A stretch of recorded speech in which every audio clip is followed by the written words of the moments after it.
ಹೈದರಾಲಿ ಮಾಡಿದ ಮೊದಲನೇ ತಪ್ಪು. ಹೈದರಾಲಿ ಬಂದು ಇಲ್ಲಿ ಇನ್ಚಾರ್ಜ್ ಇದ್ದಾಗ ಹೈದ್ರಾಬಾದಿಗೆ ಹೋಗಿ ಅಲ್ಲಿನ ಅಣ್ತಮ್ಮಂದ್ರ ಮಧ್ಯದಲ್ಲಿ ಪ್ರಯೋಗ ಮಾಡಿ ಆಸ್ತಿನ ತಂದ್ರಲ್ಲ, ಅಲ್ಲಿಂದ ಸಂಪತ್ತು ಸೀದಾ ಅವ್ರ ಮನೇಲಿ ಇಟ್ಕೋಬೇಕಿತ್ತು. ತಗೊಂಡೋಗಿ ರಾಜನಿಗೆ ಕೊಟ್ರು. ಇದು ಅವ್ರು ಮಾಡಿದ ತಪ್ಪು. ಮನೇಲಿ ಇಟ್ಕೊಂಡಿದ್ರೆ ಯಾರು ಕೇಳ್ತಿರ್ಲಿಲ್ಲ. ಅವಾಗೇನು ಲೋಕಾಯುಕ್ತನೂ ಇಲ್ಲ, ಎಂಥದ್ದು ಇಲ್ಲ. ಒಂದು. ಎರಡನೇದಾಗಿ ಎಲ್ಲಾ ರಾಜ್ಯದ ಮೇಲೆ ದಂಡೆ ತೋದ್ರು. ಒಂದ್ ದಿನ ಆ ಮನುಷ್ಯ ಒಂದ್ ಗ್ಲಾಸ್ ನೀರ್ ಕುಡಿಲಿಲ್ಲ, ಒಂದ್ ಗ್ಲಾಸ್ ಕಾಫಿ ಕುಡಿಲಿಲ್ಲ, ಒಂದ್ ಬಿರಿಯಾನಿ ತಿನ್ಲಿಲ್ಲ. ಯುದ್ಧ ಯುದ್ಧ ಯುದ್ಧ. ಯಾರಿಗೋಸ್ಕರ ಮಾಡಿದ್ರು? ಕರ್ನಾಟಕ ರಾಜ್ಯವನ್ನ ದೊಡ್ಡದು ಮಾಡ್ಬೇಕು ಅಂತ ಮಾಡಿದ್ರೆ ವಿನಃ. ರವಿ ಎಂಟರ್ಪ್ರೈಸಸ್ ನಲ್ಲಿ ನಿಮಗೆ ಬೇಕಾದ ಎಲೆಕ್ಟ್ರಾನಿಕ್ಸ್ ನ 20ಕ್ಕೂ ಹೆಚ್ಚು ಬ್ರಾಂಡ್ ಕಂಪನಿಗಳ TV, fridge, washing machine, home theatre, sofa set, dining table, mattress, beds, ಎಲ್ಲಾ ರೀತಿಯ ಫರ್ನಿಚರ್ಗಳು ಕಡಿಮೆ ಬೆಲೆಗೆ ದೊರೆಯುತ್ತದೆ. ಹಿಂದೆ ಭೇಟಿ ನೀಡಿ ಕೋಲಾರದ ಸಂಗೊಂಡಳ್ಳಿ ಬಳಿ ಇರುವ ರವಿ ಎಂಟರ್ಪ್ರೈಸಸ್ ಮತ್ತು ಬ್ರಾಹ್ಮಣರ ಬೀದಿ, ದೊಡ್ಡಪೇಟೆ, ಕೋಲಾರ. ಇವತ್ತಿಗೂ ಹೈದರಾಲಿ ಅವರ ಸಮಾಧಿ ಶ್ರೀರಂಗಪಟ್ಟಣದಲ್ಲಿದೆ. ಆ ಸಮಾಧಿಯ ಮೇಲ್ಗಡೆ ಕರ್ನಾಟಕ ನವಾಬ್ ಅಂತ ಹಾಕಿದ್ದಾರೆ. ಅಂದ್ರೆ ಈ ರಾಜ್ಯವನ್ನ, ಆಧುನಿಕ ಕರ್ನಾಟಕ ರಾಜ್ಯವನ್ನ ಗಟ್ಟಿ ಮಾಡ್ಬೇಕು ಅಂತ ಹೋರಾಟ ಮಾಡಿ ಜೀವ ಕೊಟ್ರು. ವಾರ್ಫೀಲ್ಡ್ ಅಲ್ಲಿ ಇದ್ದಾಗ ತೀರ್ಕೊಂಡಿದ್ರು. ಚಿತ್ತೂರಲ್ಲಿ ಯುದ್ಧ ಮಾಡುವಾಗ, ಯುದ್ಧ ಯಾರ ಪರವಾಗಿ ಮಾಡ್ತಿದ್ರು? ಮೈಸೂರು ರಾಜನ ಪರವಾಗಿ ಮಾಡ್ತಾ ಇದ್ರು. ಏನಕ್ಕೆ ಮಾಡ್ತಾ ಇದ್ರು?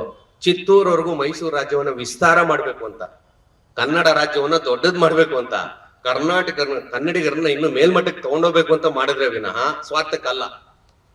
ಅಂತ ವ್ಯಕ್ತಿ ಆ ಆಸ್ತಿಯನ್ನ, ಆ ಸಂಪತ್ತನ್ನ ಹೈದ್ರಾಬಾದಿಂದ ಲೂಟಿ ಮಾಡ್ಕೊಂಡ್ ಬಂದಿದ್ರಲ್ಲ, ಅದನ್ನ ಎತ್ಕೊಂಡು ಹೋಗಿದ್ರು, ಮುಗ್ದೋಗಿರೋದು. ಇಲ್ಲಿ ಈ ನಾಡಿಗೋಸ್ಕರ, ಸೈನಿಕರಿಗೋಸ್ಕರ ಕೊಟ್ರು. ಆಮೇಲೆ ಟಿಪ್ಪು ಸುಲ್ತಾನ್ ಇಲ್ಲಿಗೆ ಬಂದ ಮೇಲೆ ಅವರು ಕೂಡ ಸಾಕಷ್ಟು ಜನ ಆ ಕಾಲದಲ್ಲಿ ನವಾಬರುಗಳು ಇದ್ರು, ನಮ್ಮ ದೇಶವನ್ನು ಆಳ್ಕೊಂಡಿದ್ರು. ಅವರನ್ನ ನಮ್ಮ ಶ್ರೀಕೃಷ್ಣ ದೇವರಾಯ ಪಿಕ್ಚರ್ ಅಲ್ಲಿ ನೀವು ಒಂದು ಹಾಡು ಕೇಳಿರ್ತೀರ, ಖಾನಾ ಪೀನಾ ಮೋಜು ಉಡಾನ ಅಂತ. ಬರೇ ಚೆನ್ನಾಗಿ ತಿನ್ನೋದು, ಡ್ಯಾನ್ಸ್ ನೋಡೋದು, ಹಾಡ್ ನೋಡೋದು, ಇದು ಮಾಡಿದಾರೆ ತುಂಬಾ ಜನ. ಇವ್ರು ಹಂಗ್ ಮಾಡ್ಬೋದಿತ್ತು. ಈ ಪುಣ್ಯಾತ್ಮ ಹಂಗ್ ಮಾಡ್ಲಿಲ್ಲ. ಇವ್ರು ಮಾತಾಡ್ತಿದ್ರೆ ಫ್ರಾನ್ಸ್ ಸರ್ಕಾರಕ್ಕೆ ಲೆಟರ್ ಬರೆಯೋರು. ಯಾರು? ಟಿಪ್ಪು ಸುಲ್ತಾನ್. ಏನಂತ? ನಿಮ್ಮಲ್ಲಿ ಈ ಹೊಸದಾಗಿ ಏನೋ ಕಂಡಿಡ್ತಿದ್ದೀರಾ, ನನ್ ಶ್ರೀರಂಗಪಟ್ಟಣದಲ್ಲೂ ಅದನ್ನ ಮಾಡ್ಬೇಕು. ಏನ್ ಕಂಡಿಡ್ತಿದ್ದಾರೆ? ಹರಿಯುವ ನದಿಗೆ ಡ್ಯಾಮ್ ಕಟ್ಟೋದು ಹೇಗೆ, ಹರಿಯುವ ನದಿಗೆ ಬ್ರಿಡ್ಜ್ ಕಟ್ಟೋದು ಹೇಗೆ, ರೇಷ್ಮೆ ಬೆಳೆಯೋದು ಹೇಗೆ, ಸಾಮಾನ್ಯ ಜನರಿಗೆ ಬೇಕಾಗಿರುವಂತ ಸೌಲಭ್ಯಗಳನ್ನ ಕೊಡೋದು ಹೇಗೆ, ವ್ಯಾಪಾರ ಮಾಡ್ಬೇಕಾದ್ರೆ ವ್ಯಾಪಾರಸ್ಥರು ಜನಗಳಿಗೆ ಮೋಸ ಮಾಡ್ತಾರೆ, ಅಲ್ಲಿ ತಕ್ಕಡಿ ನಿರ್ಮಾಣ ಮಾಡೋದು. ಅವಾಗೆಲ್ಲ ಇದು ದೊಡ್ಡ ತಂತ್ರಜ್ಞಾನ. ಇವತ್ತು ಅವೆಲ್ಲ ನಮ್ಗೆ ಜುಜ್ಬಿ ಅನ್ಸುತ್ತೆ. ಆ ಕಾಲದಲ್ಲಿ ಆಮೇಲೆ ಯಾರಿಗಾದ್ರೂ ಒಂದು ಜ್ವರ ಬಂದ್ರೆ ಆ ಜ್ವರವನ್ನ ಕಂಡಿಡಿಯೋದು ಹೇಗೆ, ಎಂತದ್ದು ಹೇಳ್ತಾರಲ್ಲ, ಜ್ವರದ್ದು ಒಂದು ಥರ್ಮಾಮೀಟ್ರು. ಈ ತರದ್ದು ನಿಮ್ಮಲ್ಲಿ ಯಾವ್ಯಾವ ತಂತ್ರಜ್ಞರಿದ್ದಾರೆ ಅವನ್ನೆಲ್ಲ ದಯವಿಟ್ಟು ಶ್ರೀರಂಗಪಟ್ಟಣಕ್ಕೆ ಕಳಿಸಿ. ಅವ್ರಿಗೆ ನೀವು 1,000 ರೂಪಾಯಿ ಸಂಬಳ ಕೊಟ್ರೆ ನಾನಿಲ್ಲಿ 4,000 ರೂಪಾಯಿ ಸಂಬಳ ಕೊಡ್ತೀನಿ. ಅಲ್ಲಿರುವಂತ ಎಲ್ಲ ವಿಜ್ಞಾನಿಗಳನ್ನ ಇಲ್ಲಿ ಕರೆಸ್ಬಿಟ್ಟು ಇಲ್ಲಿ ಪ್ರಯೋಗ ಮಾಡಿದ್ರು. ಏನ್ ಪ್ರಯೋಗ? ರೇಷ್ಮೆಯನ್ನ ಬೆಳಿಬೇಕು. ಇವತ್ತು ಇಡೀ ಭಾರತ ದೇಶದಲ್ಲಿ, ಕರ್ನಾಟಕ ರಾಜ್ಯದಲ್ಲಿ 35 ಲಕ್ಷ ಕುಟುಂಬ, 35 ಲಕ್ಷ. ಒಂದು ಕುಟುಂಬದಲ್ಲಿ 5 ಜನ ಅಂದ್ರೆ 35 × 5 ಅಂದ್ರೆ 1.5 ಕೋಟಿ ಜನ ರೇಷ್ಮೆ ನಂಬ್ಕೊಂಡು ಜೀವನ ಮಾಡ್ತಿದ್ದಾರೆ. ಅದು ಬೇಕು ಅಂದ್ರೆ ನೀವು ಶಿಡ್ಲಘಟ್ಟ, ಆ ಕಡೆ ನಮ್ಮ ಚಾಮರಾಜನಗರ, ಮೈಸೂರು, ರಾಮನಗರ ಇಲ್ಲೆಲ್ಲ ನೋಡಿ.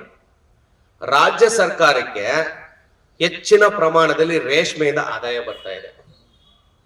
35 ಲಕ್ಷ ಕುಟುಂಬ, ಇಡೀ ರೇಷ್ಮೆ ಬೆಳೆ ಅಂತ ಹೇಳಿದ್ರೆ ಇಡೀ ಕುಟುಂಬ ಭಾಗವಹಿಸುತ್ತೆ.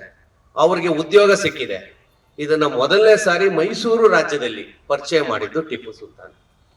ಅದಕ್ಕೆ ಅವರು ಫ್ರೆಂಚ್ ತಂತ್ರಜ್ಞಾನವನ್ನ, ಬೇರೆ ಬೇರೆ ದೇಶದ ತಂತ್ರಜ್ಞಾನವನ್ನು ಬಳಸ್ಕೊಂಡ್ರು. ಹಾಗೇನೇನೆ KRS ಗೆ ಒಂದು ಡ್ಯಾಮ್, ಇವತ್ತಿನ ಡ್ಯಾಮ್ ಇದೆಯಲ್ಲ, ಅದು ಸ್ವಲ್ಪ ಮೊನ್ನೆ ಕಾಂಟ್ರವರ್ಸಿ ಆಯ್ತು. ಟಿಪ್ಪು ಸುಲ್ತಾನ್ ಕಾಲದಲ್ಲಿ ಡ್ಯಾಮ್ ಕಟ್ಟಿಲ್ಲ, ಡ್ಯಾಮ್ ಕಟ್ಟಬೇಕು ಅಂತ ಪ್ಲಾನ್ ಹಾಕೊಂಡಿದ್ರು. ಅಷ್ಟೊತ್ತಿಗೆ ವಾರ್ ಡಿಕ್ಲೇರ್ ಆಯ್ತು, ಕಟ್ಟಕ್ಕಾಗ್ಲಿಲ್ಲ.